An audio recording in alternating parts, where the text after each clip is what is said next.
శ్రీ గురుభ్యో నమః.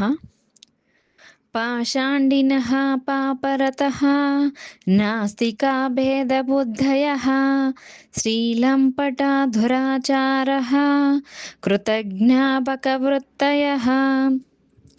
కర్మభ్రష్టా క్షమానష్టా నింద్యా తర్కైత్యవాదినః కామినః క్రోధినశ్చైవ హింసాచండశఠాస్తథా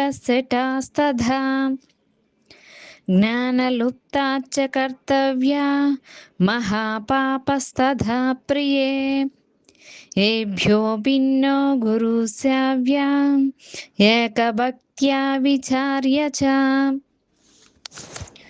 ఓ పార్వతి, వేదోక్తాచారములు లేనివాడును, పాపమందే ఆసక్తి కలవారును, నాస్తికులను, జీవేశ్వర భేద జ్ఞానము కలవారును, స్త్రీలోలురును, దురాచారులను, కృతజ్ఞులను, కొక్కెర వలనే మోసమును చేసేవారును, వేదోక్త కర్మ లేనివారై నష్టమును పొంది నింద్యములైన న్యాయములతో వాదించుడువారును, కామకులను, క్రోధము కలవారును, పరహింసయందు కఠినముగా ఉండేవారును, దుర్మార్గులను, జ్ఞానహీనులను, గొప్ప పాపములను చేసిన వారును, ఇటువంటి వీరందరికీ వేరైన సద్గురువును ముఖ్యమైన పూజ్యానురాగముతో విచారించి సేవించదగినది.